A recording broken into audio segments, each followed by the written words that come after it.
Good evening, everybody, and welcome to the BRI, which is the Black Research Institute. Man, I'm smiling because I was just in the green room with my man Odie, and this is going to be a great interview, man. So I hope you tune in, stay to the interview. We're going to talk to this brother, very positive brother, intelligent brother, funny. I I don't talk to him that often, but every time I talk to him, man, I definitely leave with something. So I'm gonna roll this interview, man. I mean this intro, and when we get back, we're gonna introduce tonight's guest.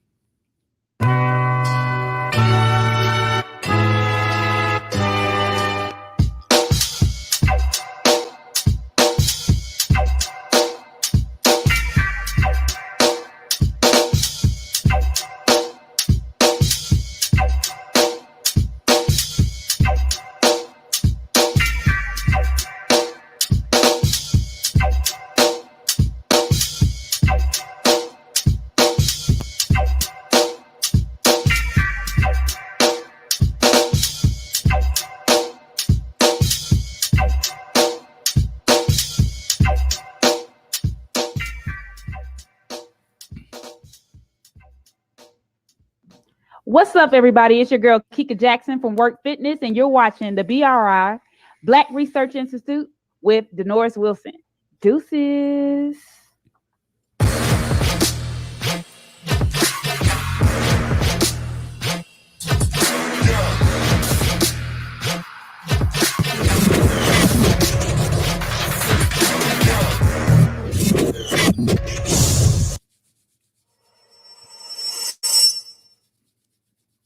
Welcome back, welcome back, welcome back to BRI. I hope y'all like the new intro, man. Something I put together. But without further ado, I like to introduce you, Mr. Look, I get his name wrong, but this is Odie to me, man. This is OD. His real name is. I let him tell you his real name because I'm from the country and I don't want to mess it up, man. So this is Odie Gomes, man. OD, what's up? What's up, my bro? Now, look, man, I don't even want to mess it up, man, because I ain't never known Custodio. How do you say it, man? Custodio, you know what's crazy? When I first met you at Southern, you said the same thing. It's like, listen, I heard them call you whatever, but I heard somebody else say Odie. I'm going to go with Odie. I don't know if you remember that, but it's Custodio Gomes. No, Odie. It's Odie, man. It's Odie. Yo, before we get into the meat of the interview, man, let the people know a little bit about Custodio. All right. Born and raised in Cape Verde, West Africa. Came here with my parents' family. I'm an educator. I'm an author. Father first. Let me not forget that because I know my daughter probably is definitely going to see this and she's going to say, you didn't shout me out. But definitely father first and community activist. So I just try to do everything to help everyone in every way that I can. And ever since I met you, I've always gotten that vibe from you, brother. It's never been anything other than that. But as I told you in the green room, man, before I went to Southern Connecticut State University, man, I ain't know nothing about no damn Cape Verde. I ain't know nothing like that. I ain't never heard of Cape Verde. So when I met you and the other, Cape Verdeans, Rita, Anna, Liz, I was like, yo, y'all from Africa? You know what I mean? I get that all the time.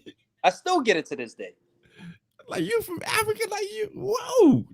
But man, and all of y'all were down to earth and cool. And I mean, I'm glad I went to Southern and I met a lot of good people, but I'm glad that I went there to be able to meet, the Cape Verdean people like yourself and Anna and them, because man, I'm y'all nothing but stand-up people in my book, always, all of y'all. So, but yo, man, so I want to get into when I first met you at Southern. I told you this. You was a skinny little short dude, man. like a skinny little short dude. But mentally you were miles beyond your peers, right? Like you were always focused.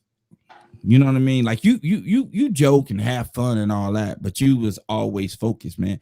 Where did you get that from? Like that focus and that like just disciplined to stay on course. Where did that come from? Honestly, it was definitely my upbringing. When you come from where I come from, you see, growing up in Cape Verde, because I didn't come here till I was almost 10 years old. So humility is definitely part of your diet. And if you don't have that, then you have no empathy or sympathy for anyone that's around you who's experiencing what you experience. So, living in that type of environment, it teaches you that life is more, it's more about, others rather than just yourself. Of course, you have to build yourself up, but you have to do for others. So when you have that humility, and then you watch, like I watch my parents, both of my parents working here. When we came here, we lived in Brooklyn, New York, and my parents, would catch the train, go to Manhattan. The hustle was so serious that just watching them made me realize. And my mother would always tell me that, you have to be better than us, and then your child has to be better than you. Right. So the generational thing was definitely something that they implemented in me. So the hard work of watching them, and of course being taught it, the duality of both of them definitely made me who I was. So I realized that I had much more to do than just to go to college and have fun. I mean, it was good to have fun, but I knew that I had to go to college for that. Also, another thing that a lot of people don't know is that my mother never went to school. My mother took care of her younger siblings, so she always emphasized education. And my father, I think, went to, I want to say, the most third, fourth grade. So education was a Mm-hmm. great thing. So, reading and learning about things just made me who I was, and it made me be, who I needed to be. Okay. Well, I mean, I can say this, brother. Like you remember I told you about my experiences with the federal colleges before I went to Elizabeth. I mean, before I went to Southern Connecticut State University, man. And I was determined that I wasn't gonna like be the same person, Yeah. right? Like I wasn't gonna be the same person. And that person that I was before the federal college was a person who was, just waking up and doing whatever. Mm. Like just whatever happens. And then I realized, like, as far as my destiny is concerned, I'm in control, Absolutely. right? Like I'm in control. And when I went to Southern, it sort of fortified that because I was around other people who had aspirations of being in control of their life too, Mm. right? So I didn't want to be the low man on the totem pole, meaning, the dummy in the room. Yeah. you, yeah, I didn't want to be that guy. Like, no, So I had to keep up. So I kept reading. You know what I mean? I kept reading, kept trying to get more information. And I say that to preface that whenever I ran into you, Yeah. and as I told you in the green room, we didn't really hang out, but when we ran into each other, it was at least an hour conversation. Oh, absolutely. Always the least. But you know what's crazy? Like, how I related to it? I was watching one of my favorite movies the other day. And it's crazy because the first time I met you, I literally connected to that movie. I mean, I had watched it before I had met you, before I went to Southern. But that movie definitely exemplifies who you and I are as a friendship and as a connection. And what we experience at Southern is higher learning. You remember Yeah. Omar Epps?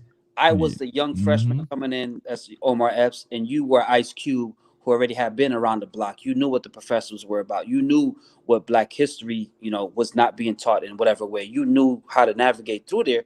So when I would have these conversations with you, I felt as if I was connecting to someone who I would eventually um, have the same kind of mindset in reference to education, and not education what we learn in college, but education of Right. in yourself, and reading on your own, and Mm-hmm. learning about your culture, learning about your history and whatnot. So when I connected with you, it was a breath of fresh air, because I was looking at myself 2 3 years down the road. Oh, this is how Right. I'm a junior, how I'm a senior, or whatever it is. So it was always a great connection between you and I. Plus, you know how we connected with through Black Student Union. So Yeah. Yeah, I love that time there. And then, we both leave Southern, and I look up, and I had, lost visuals of you and for a while. Like, I hadn't seen you for a while. Yeah. And I look up, man, and I see you, and you in this nice suit, and you got your book up. I'm like, look at Odie, look at little Odie, man. So I had to download Metamorphosis, right? Like I downloaded it. I ain't tell you, you know what I mean? Like I ain't be like, yo, Odie, I got your book. Nah, Yeah. I ain't. Nah, like, do you tell Langston Hughes you got his book? Like, you know what I mean? So I didn't tell you, but I was like, yo, this is a little skinny kid that I ran into at Southern, and he's writing like this, right? Like, and what I like about Metamorphosis is, and I hope you don't take this disrespectfully, but it is written in a prose that's easy to understand. Well, that was the point of writing it. That's how I wanted it to come off. Right, right, But you would right. get Right, how right, we interact. It was always proses, and it was always right. easy because I remember. I can't remember who it is. Maybe to cut you off, but I can't remember who it was. But I met somebody one time. Oh, it was Michael Eric Dyson, and Mm-hmm. so I was in New York. He had a book event or whatever. So I went down there. Met him. We sat down. We chit chatted or whatever. And he said, because Michael Eric Dyson's intelligence is on another planet. Okay, Right, he's the James Baldwin of this era. We'll say that. Um, in reference to an intellect and how he writes. But he said, no matter how smart you are, you have to understand you were not that smart one time. So you cannot write as if you are trying to trick the reader. You want them to elevate. So you have to keep it at an right. intellectual level, but enough for them to understand. So I'm glad that you got that. Yeah, I mean, I used for me, the reason why I didn't read before federal colleges is because every time I read something, I would have to get a dictionary because Mhm. there may be a word in there that I didn't know anything about, and most of the time those words are important because they provide context. You know what I mean? Like they provide like a setup for what they're really talking about, and it was just it was like between going from reading the book to reading the dictionary to figure out a word. I'm like, I'm not going through that. Lot. But and once again, no disrespect. I honestly think it was genius of you to write it that way. Like it was a genius thing to write it that way. By no means is it rudimentary. By no means is it rudimentary, right? But it's an easy prose. You know what I mean? Like it's an easy prose. Like it's almost like it sort of reminds me of As a Man Thinketh. Love that book. Right. And that's a simple book. That ain't it's you know what I mean? But the concepts behind that book is mind blowing. Yeah. Right? Like it's a mind blowing and metamorphosis is right on that level. Like it's right on that level.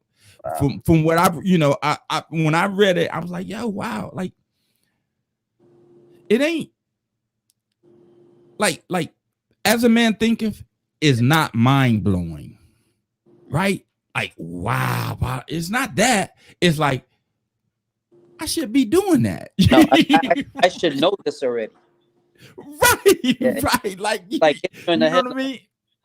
I know this. Exactly.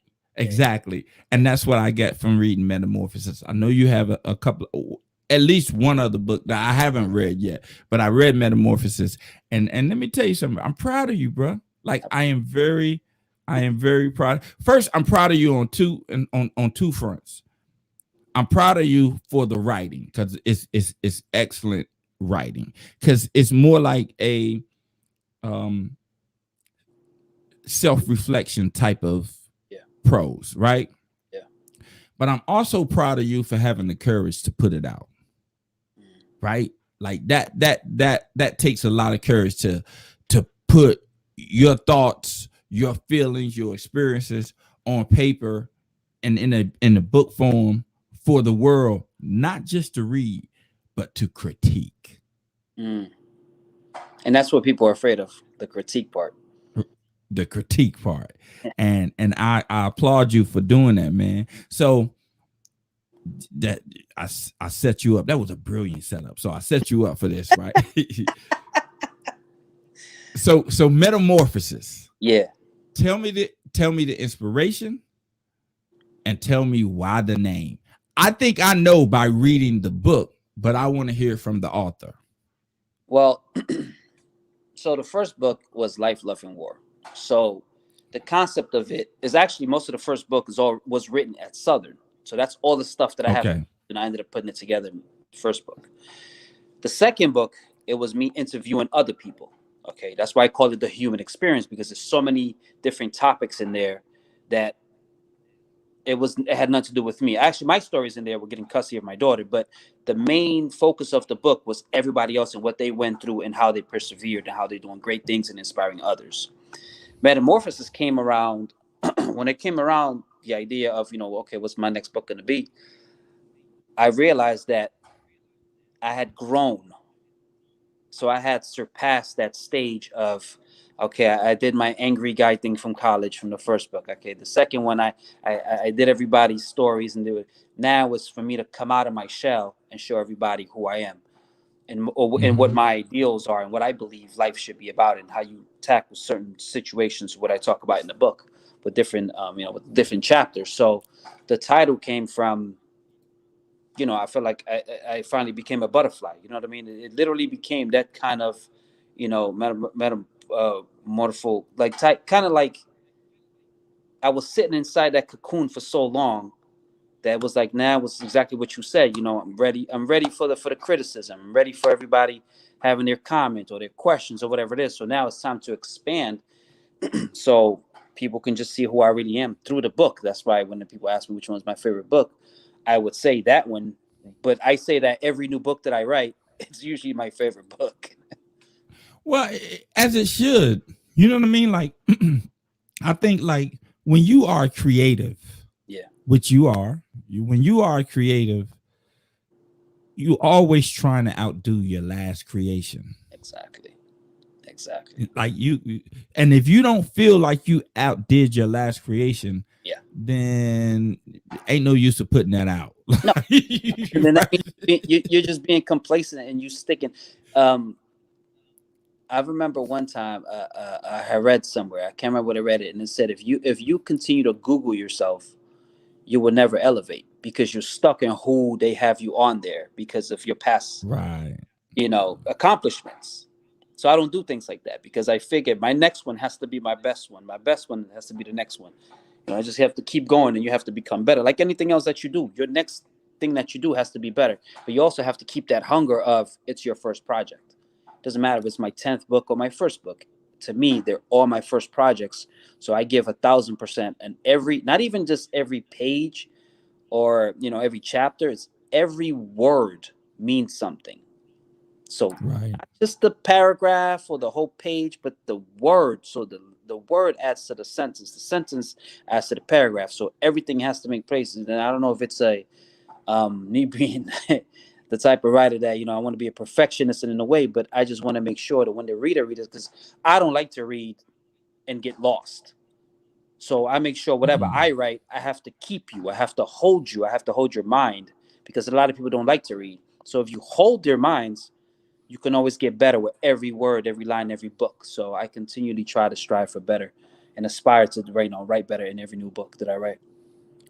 So the books that you write, are they from inspiration or from what you feel is needed or a combination of both? It's a combination of both. It's a reflection of what I've experienced and what I've been inspired by others who I've come across in my lifetime, what they've experienced. So um it can be, a conversation I had with them, and it sets off some kind of inspiration in me, and I make sure that I put it on paper because this is when when I get old, when I don't remember anything, because I usually remember Right. everything. So whoever I come across and I have that conversation with them, and I build with you, I learn something from you. I try to learn something from everyone. Doesn't matter age group. Doesn't matter if it's a little kid.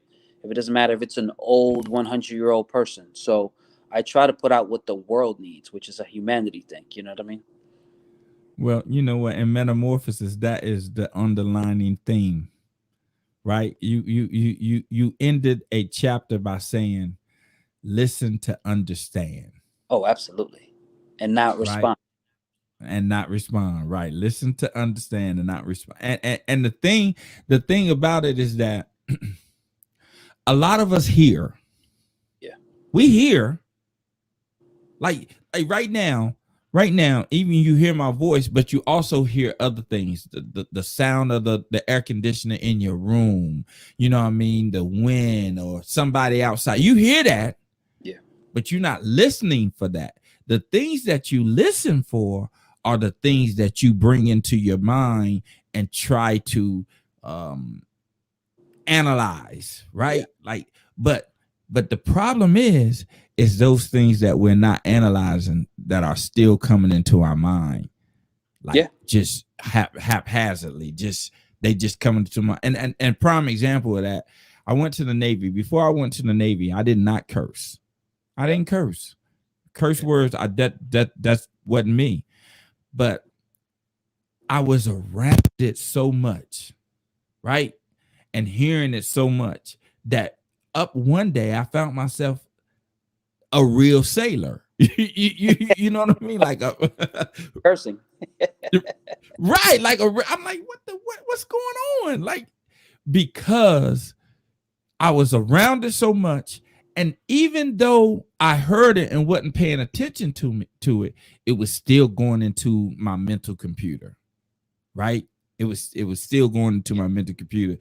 And I say that to say something that you said in your book. You was like, be careful who you open up your thoughts and your spirits to, right? You really read the book. And I'm telling you, man, I read the book. I'm listen, man. Look, Odie, I'm proud of you, man. And I'm not just proud of you for writing a book, right? It's not just you that you wrote a book, it's that you wrote a good book, right? Appreciate that. Anybody can write a book. Anybody can Yeah. write a book. Is that you took your time and wrote a good book, because had it not been a good book, I wouldn't have got past the first chapter. Yeah. Yeah. You understand what I'm saying? So I'm proud of you. But when you say be careful about who you let in your thoughts and your spirits, a lot of us don't really take that into account, Yeah. right? We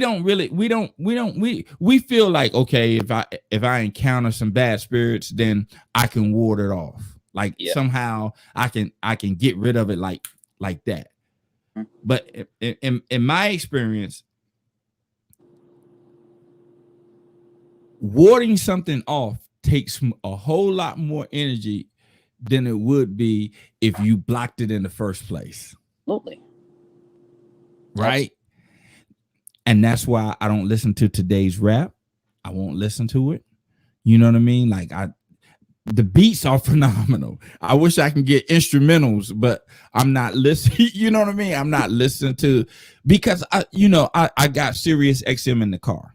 Yeah. And they uninhibited. It's whatever. Oh, absolutely. It's It's whatever. whatever. And I used to chalk it up as me being old when I hear somebody rhyming it, and they do they may say a curse word, and my ears start to hurt. Odie, like it's like, oh, what the like, right? And I'm like, yo, you getting old. But then I realized it's not old. No. You're getting wise. You're getting wise. You don't want that.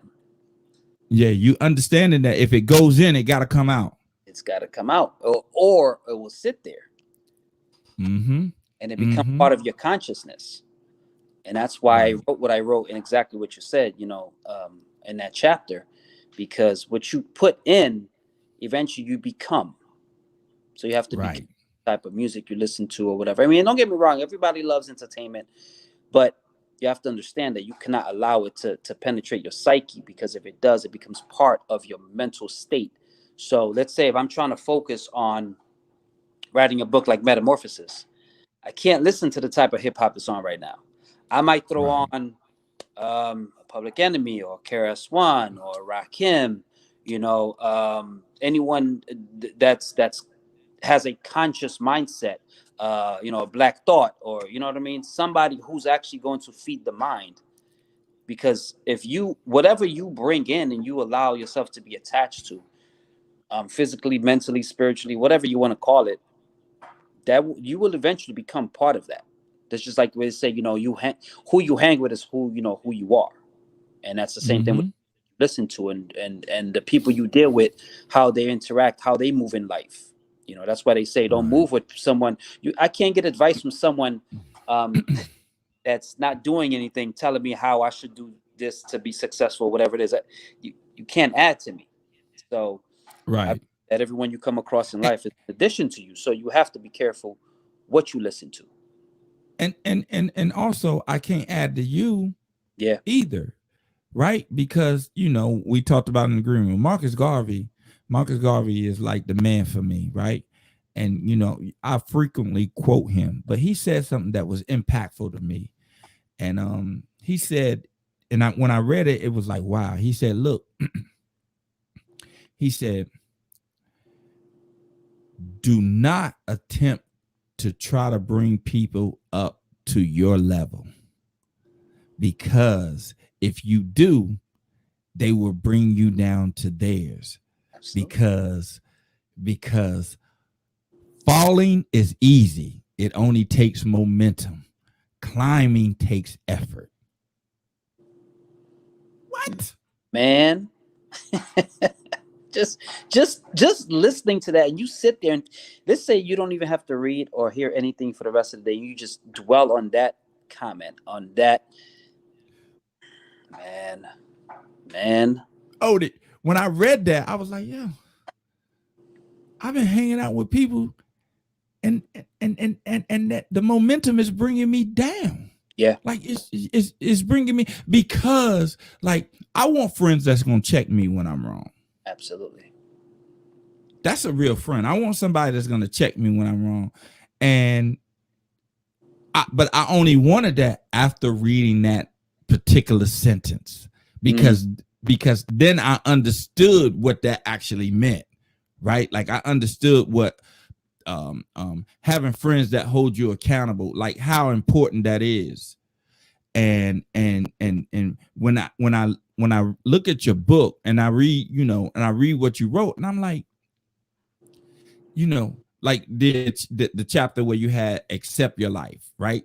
Like mm, accept your life. There are a lot of people who dream of a better life, yeah, right? They but it's just a dream, right? Like that's all it is. And they dream it so long that eventually it becomes a nightmare, absolutely. because it's the thing that's holding them back, the dream, right? Because they have not woken up and put Put that things in place work. to achieve the dream. Right. Right. So once I realized that, man, and you need confirmation from all over the place. Absolutely, yeah, yeah. Right. You need confirmation. So I read your book and I'm like, it's different words, but it's the same concept as Marcus Garvey. Mm, Right? Like they different words, but they saying the same thing. yeah, yeah. Right? And that's, I'm telling you, Odie, when I read it, I couldn't help but to be like, you know, had that brother went to another school and not came to my BSU, he probably wouldn't have wrote a book.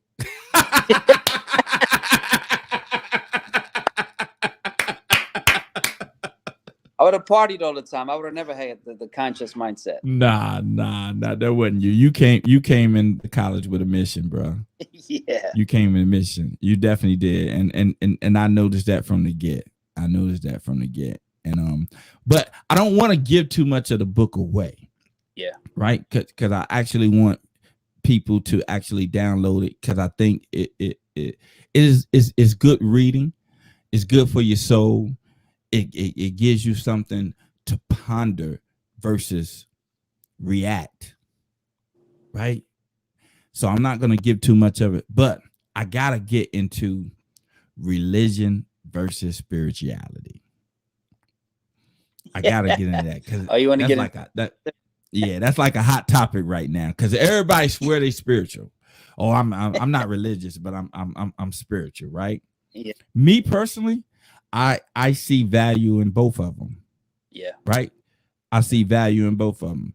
When you really break down the etymology of the words, you understand it, right? You understand that religion to me is rebinding you to the source, right? Yeah. And they do that in the form of written literature, right? That's how they do it. They rebind you to the source through the form of written literature. But spirituality binds you to the source by going inside yourself, Which is what you're supposed to do. right? Go inside yourself.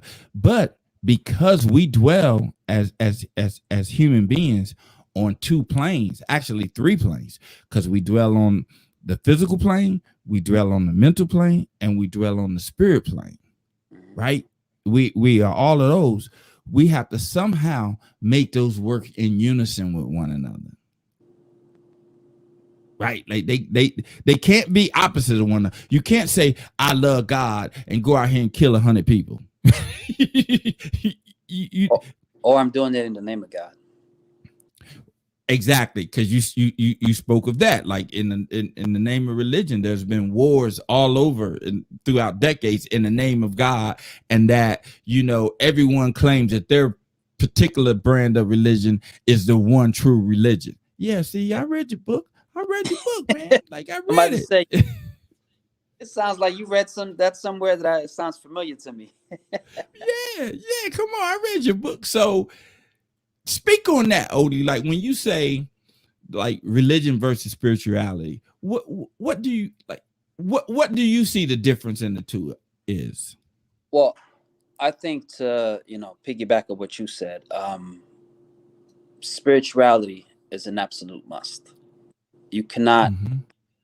you cannot speak on religion without having a spiritual mindset. You cannot have a connection without having a spiritual mindset. I think the issue with religions nowadays is just that I believe that everybody thinks that theirs is the main one, which it is what it is.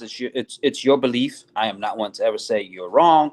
That's not my, because I would feel like I would be judging you in any way, and that's not any position of any human being.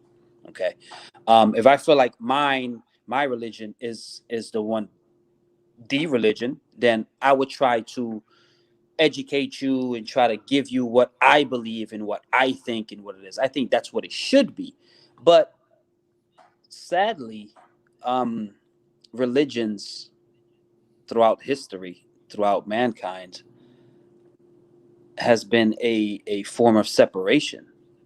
Mm-hmm.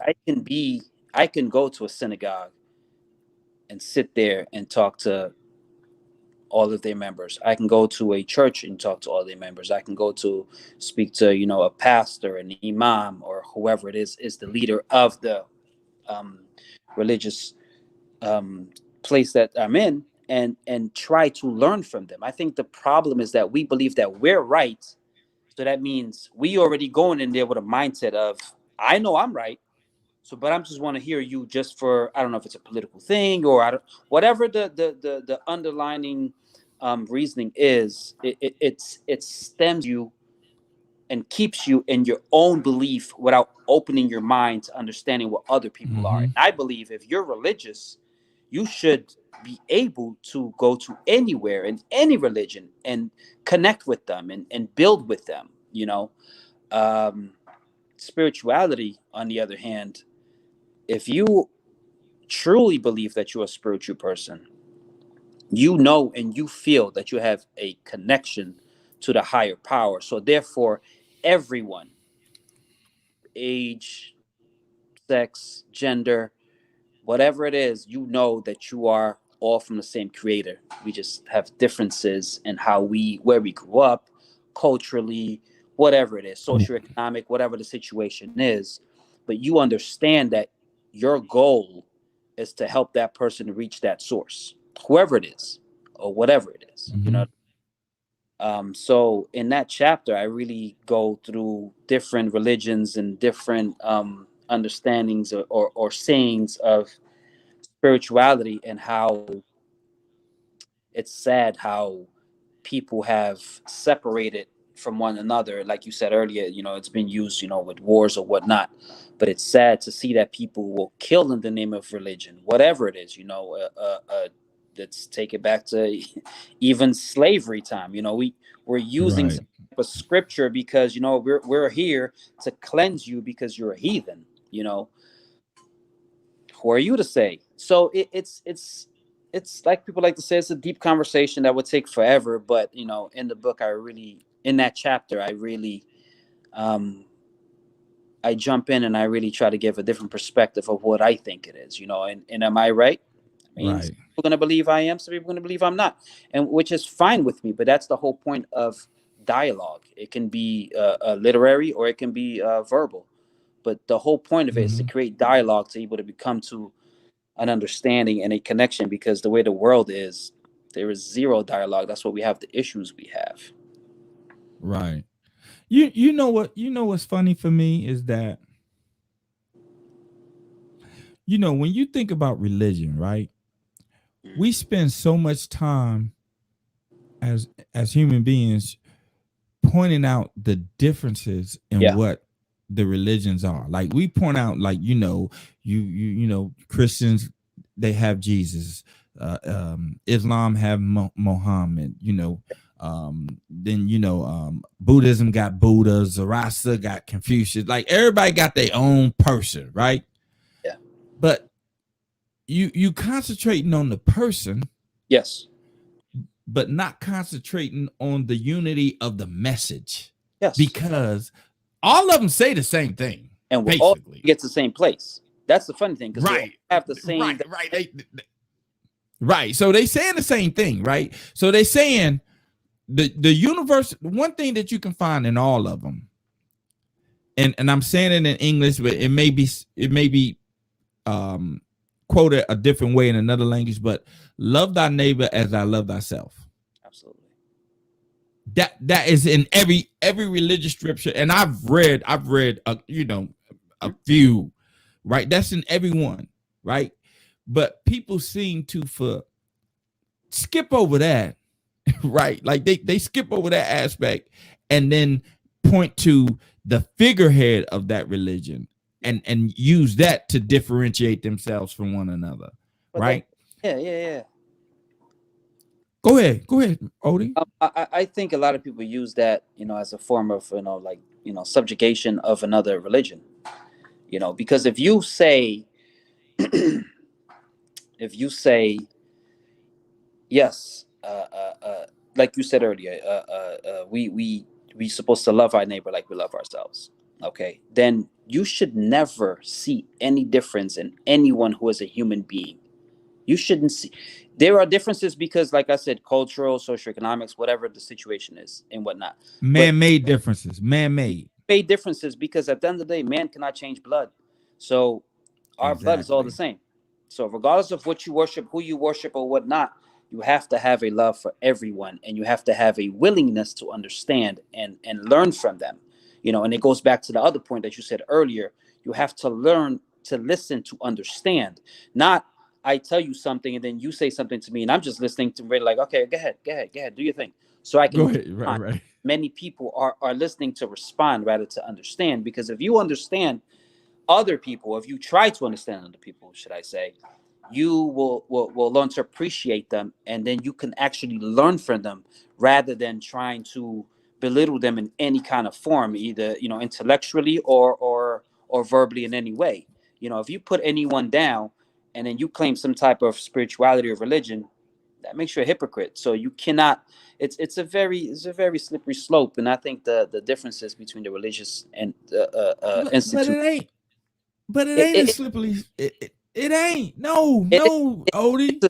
it's a slippery slope for someone who believes that theirs is who it's what it is, and yeah, yours is cute, but I'm not willing to listen to what you're saying. So But that this, makes but this is the, but this is the thing though.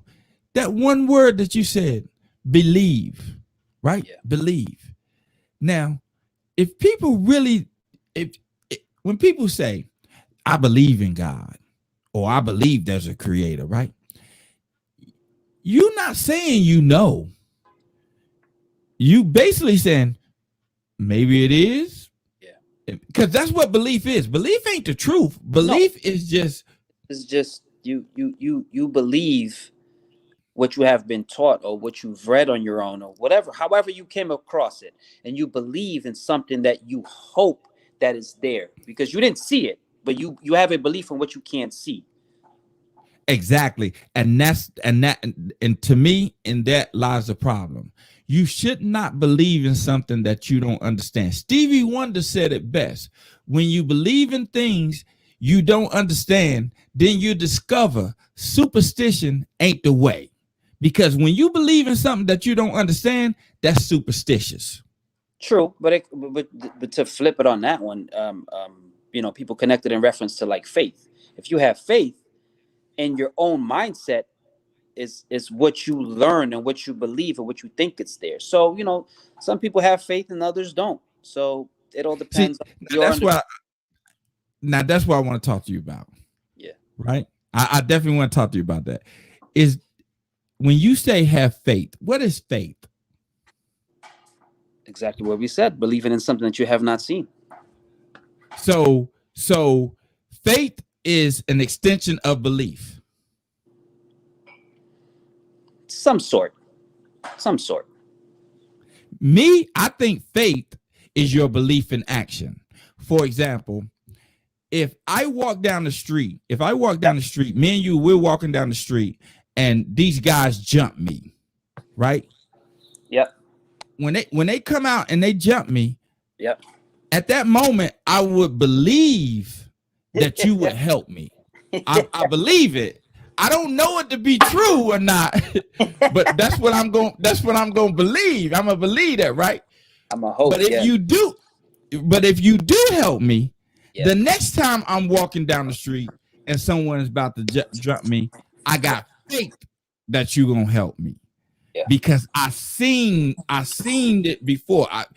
Like my belief is not out of a vacuum, Yeah. right? Like me and you and I the same people. If someone tells you something, you're not gonna believe it until you research it yourself. Yeah. Right? You gonna research it yourself to see if it's worthy of a belief or not. Yeah. Right? Yeah. Most people are not doing that. They're believing off of what somebody says. Well, of course. I mean, you're always gonna have blind sheep. We know that. There's always gonna be people that are just gonna take what is told to them instead of, what they've learned or read for themselves or researched for themselves or whatever. So that all comes with having a mindset of, you know what, I'm just gonna go by what they say because they would never lie to me, and I believe them. So that's I don't I even think that's in I the don't individual. I don't even think that people say I'm gonna believe what they have to say because they'll never lie to me. I think they say I'm gonna believe what they got to say because I don't want to do the work to find out if it's true or not. Oh, that's a lot of people. I think that's a lot of people, but understand, remember, but if you're around someone that's, let's say, who is your leader or whatever you want to call them, Mm-hmm. you just tend to believe that they wouldn't lie to me. There's no way they would ever lie to me. So you don't even, it doesn't even become a mindset of I'm gonna go research whatever they're saying, because you Right. think in your mind that this is what it is, because they would never lead me astray from what we have been taught. So it all depends on Mm. individuals. So you have to do your research, whatever it is. Man. So we talked about, and see what I'm saying, Odie? We've been talking and it's been 45 minutes already. Like, so, Yeah, no, but, if and but that's how we it was haven't, always was at Southern. We would see yeah, each other and time would yeah, fly by. yeah.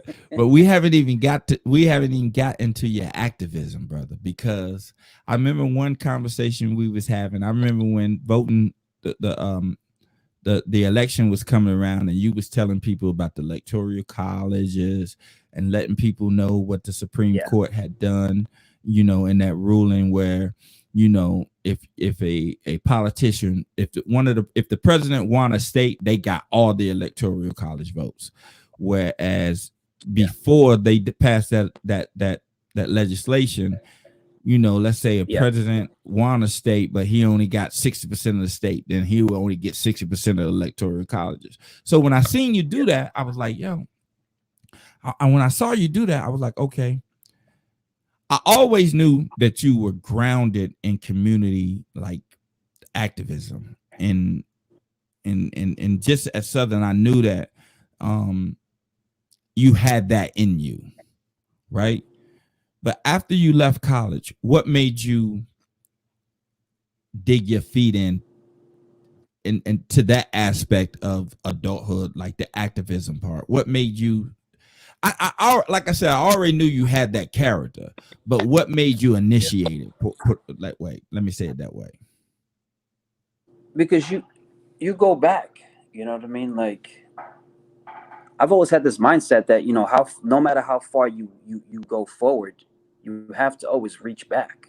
We Mm-hmm. can speak about like Harriet Tubman, you know what I mean, or anyone who ran from slavery. Once you get to freedom, yeah, you feel great that you're there and you've hit a certain plateau in your life, but you're not fully fulfilled until you go back and get others who are in. And it could be their mindset, it could be their economic um, issue, whatever it is that's holding them back. You have to have the mentality of, I have to go back and help out.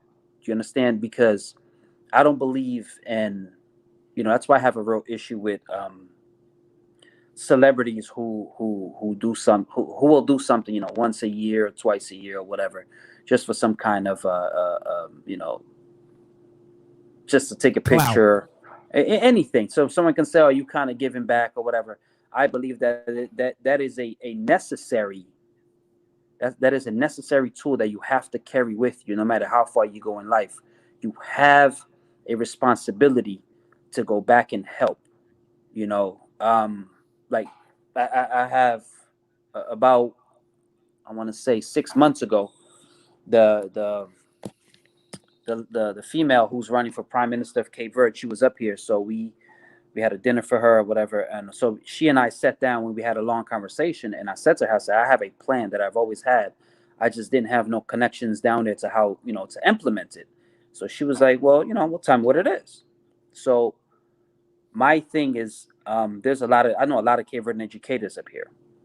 My thing is, I said to her, if the government of Cape Verde would provide shelter and for educators to go down there and teach English, I will do my part on this side and somehow come up with money, do events or whatever I have to do to pay for the flights.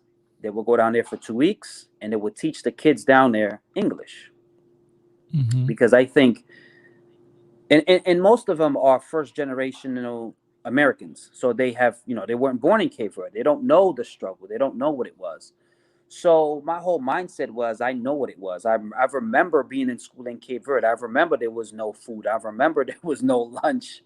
I remember there was no gym. There was nothing. It was just, you're in a classroom. The teacher teaches, and they bring a big pot. They pour it into your little Mm. bowl or whatever you have. You go home, you wash it the next day, you bring it back, and that was the education. Um, so I think to give those kids down there more of an opportunity, you would bring educators who are Cape Verdean from here, and even if they're not Cape Verdean, if they're willing to go down, I'm good with that, because of course there would be translators down there, and I would go, it would be like a 2 week thing, and to educate the children on a higher level rather than what they just have there. So that's just one form of, I believe, that you have to give back wherever you came from. So when I was coming out of college, I didn't know how I was gonna go about changing your people's mindsets on giving back or whatever, but I knew something eventually was gonna come out. So I ended up getting together with a few friends of mine or whatnot, and we just started doing certain things. Like we started doing um, for Thanksgiving, we did something called Friendsgiving. We got a whole amount of, oh my god, a community just pitched in, and we would feed 2-3 thousand homeless on a 2-3 day thing. You know, we had mentors who would, deal with children from 10 to 17 or 18, whatever it was. So there was always the mindset to give back, and no matter how successful you become, or how people, put you at a certain pedestal, you have to understand, you have to always be able to sympathize and empathize, especially if you went through it, so you would sympathize. But if you did not, you would have to empathize, and have a humble mentality of, I'm here to help others. I'm not here just to make for myself and make money and do all these great things in life, but others have nothing to eat. So my mindset was always on that path of, helping others in the best way that I could. Well, I mean, like I said, when I saw you doing it, I was like, it fits, right? It fits. You know how you can see somebody and they doing something, you're like, why the hell are you doing that? Like, like why are you doing that? That ain't him. That ain't him. You know what I mean? Yeah, Or her. yeah, But when I saw you doing that, I was like, that fits, man. And just to piggyback off of what you said about we're here to help. yeah, I I I I have this in my mind all the time. Like, no one chooses where they're born. yeah, No, like no one. That's something that you cannot. You can't choose that. So that that kid in Cape Verde that may be starving could have easily been you. oh, It, it, I it, was it, that kid. not you personally, but anybody. You know what Yeah, I mean? Like, yeah, it could have been anybody, yeah, because, and then I also live by, like, we don't live in this world alone, yeah, right? We don't live in this world alone. And and yes, we all have free will. yeah, Everybody has a free will. They can do what they want to do. But at some point, that free will need to be activated in the service to others, absolutely. because you don't live on this earth by yourself, Yeah, right? Like, you have an obligation to service others in any kind of capacity that you deem fit, but you have to service. yeah. And and well, you're Cape Verdean. Well, no, you Cape Verdean, black, the African American. That's what you are.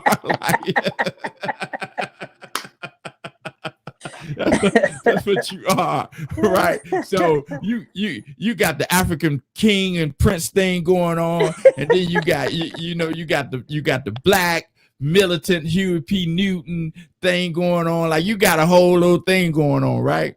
But you understand that. Look, I don't care how far I make it, Yeah, I'm still black. all day. Like, I'm still, and you have that. So, and because I'm still black, as far as I make it, I'm gonna bring as many people, or help as many people get to where I'm at, you know, and then some, Yeah, and then some. And as I told you in the green room, man, when I thought about doing this series, man, I I I knew that I was gonna ask you to come on the show. Like, I knew that, but I wanted to get everything together, because, one thing I do know about you, man, you're not a perfectionist. It's not that you're a perfectionist, but it got to be right. it's got to be right. You know that. Yeah, it got to be right, man. Hey, Odie, man, it's always a pleasure, man, whenever I link up with you, man. So before we go, Yeah. tell the people about your books and where they can purchase your books at. Okay. So my first three books, you can buy them. So you can purchase them on Amazon. You could just type in my name, Custodio Gomes, and they'll just come on there. If you follow me on social media, it's author Custodio Gomes. It'll take you. You can just, there are always links that it can take you straight to Amazon, and you can purchase the books. If you want, personally signed books, then you could just send me a message, and we can just go from there. Uh, and my forefront comes out spring of 2021, which is totally different from my first three books, because Okay. all of my books are all different. The first one was different from the second. Second is different from. They're all different. This one is actually my first novel, but it's just not a novel. It's based on true events. I just Okay. I just created characters around it that you would never know unless you know. Oh, you So did some Law and Order stuff. exactly, it's exactly what it is. It happened, but some of the things that did not happen that I added to it, so it gives a new spin to it. But it's a revolutionary book, of course. But it's based on two things, and exactly what we were just talking about life. But it's based on you helping others through love.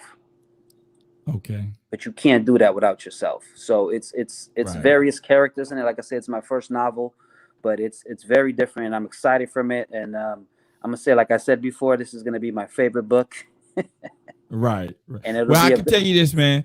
yeah. I can tell you this. When it come out, Odie, when it come out, I want first print, autograph first print. I'm about to say, I'm gonna send you one. You already know that.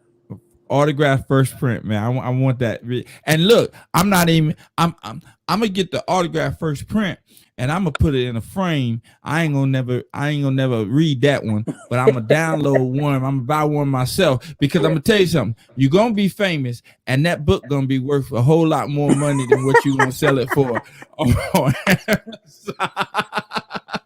And then I tell that. you one thing though, when and like I've always told people, you were definitely one of the few that definitely helped me build my mindset and what I wanted to do in life in reference to a consciousness and a level of helping humanity, because our conversations at Southern really, it was refreshing every time you and I met together, every time we spoke in any kind of capacity, but it was always refreshing. So you are definitely one of like the human beings that I would forever be grateful for, because the way you helped groom me at that young age that I was. I mean, you were like 3 grades above me, but the way you took your time and you and I would have these conversations, it was always great. Because like, it's funny you said that, because I couldn't have conversations with people at my age group at that age group. Yeah.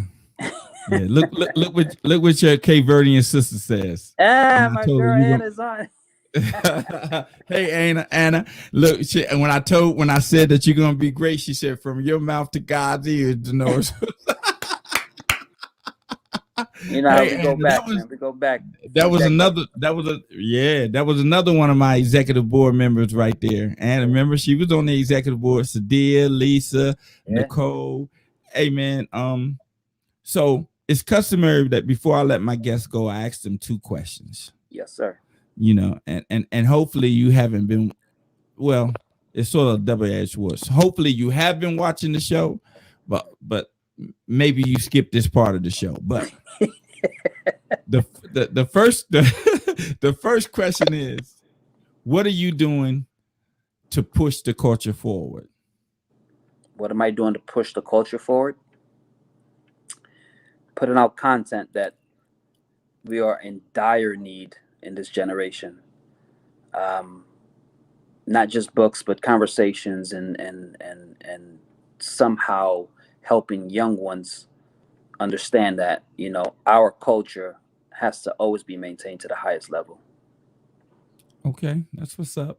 So the next question is, I need for you to name me 3 famous Black people, Yeah. but they can't be athletes or entertainers. You've been watching the show because you ready. You ready. You ready. Yeah, you ready. Come on, man. Marcus Okay, come Garvey. on. Marcus Garvey. You Okay. know what? We're gonna do 4. Marcus Garvey is just our plus, since that's your guy. Okay. Okay. So All so right. so we're gonna go with Amilcar Cabral from Cape Verde. Okay. We're gonna go with Patrice Lumumba from the Congo, and we're gonna go with Steve Biko from South Africa. See, that's what I'm saying, though. See, I said Black people. I didn't say African. You named all African. All right, so we'll do it in America real quick. I'll Nah, I'm just messing with you, man. I'm just messing with you. Hold on, Oprah. Nah, I'm messing with you. Nah, but look, when I say that to people, right? When I say that to people, Yeah. they be ready to name famous Black people, but then I say you can't name athletes or entertainers. They're like, whoa. Mm.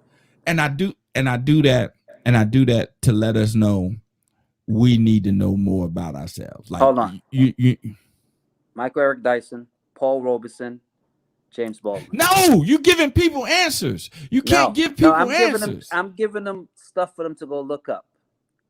Okay, all right. Okay, you get a pass on that, Odie. You get a pass on that, definitely. But no, man, it's always a pleasure, man. And I'm not gonna wish you any type of luck because luck has nothing to do with what you're about to do. You know what I mean? I'm gonna pray that you continue to have the strength and the effort and the determination to go and walk in the path that you're currently walking in, and that you will reach the destination that you feel that you need to reach. And I know you're gonna reach it. But I want to thank you for agreeing to the interview, brother. And I'm proud of you, man. I'm I'm not only proud of you, I'm proud to say I know you. You know what I mean? So when I see you on TV and I'm around a whole bunch of friends or whatever, I'm like, yo, I know him. Like, I know him. I went to school with him. I done talked to him. That's my friend. And everybody can be like, you don't know him. You don't know him. Just call me and then it's over. And then I call you like, Odie, don't I know you?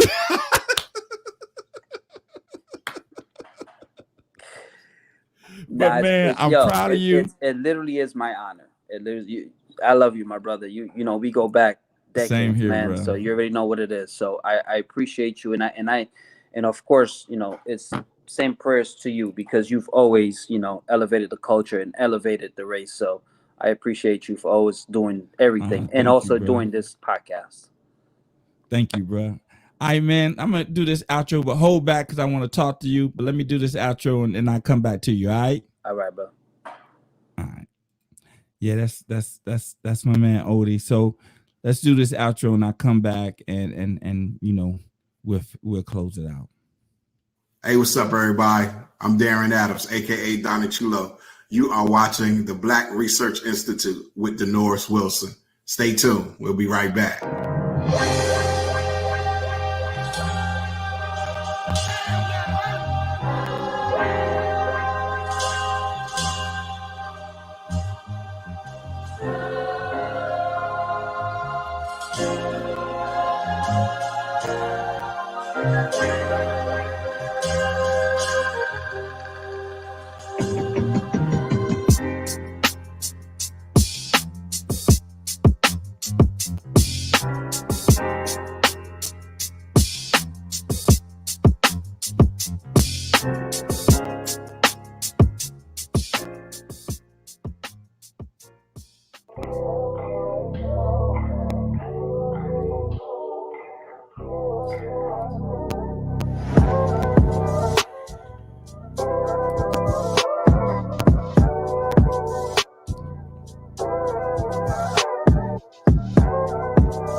What's up?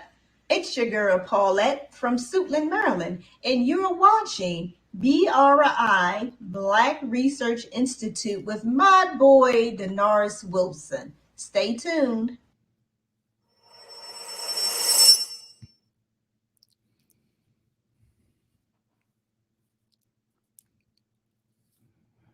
I'd like to thank everyone for joining into the BRI, which is the Black Research Institute, where we're here and we're committed to solving the problems. Tonight's interview was a great interview.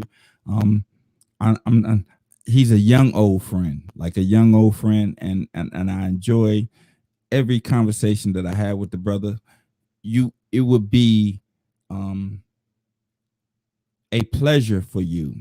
It would be an enjoyable read for you to go pick up at least the book that I read, which is Metamorphosis. You can get it on Amazon. Custodio Gomes, just type in his name and his books will show up. You know, show the brother some love, show him some support. It's good reading. So I'm not asking you to patronize him because he's black or he's African or he's Cape Verdean. I am telling you to patronize him because he's a good writer and he has good writings. So with that, I leave you. But as always, I leave you with this. In order for you to receive a blessing, you must first be a blessing. All right, everybody. Peace.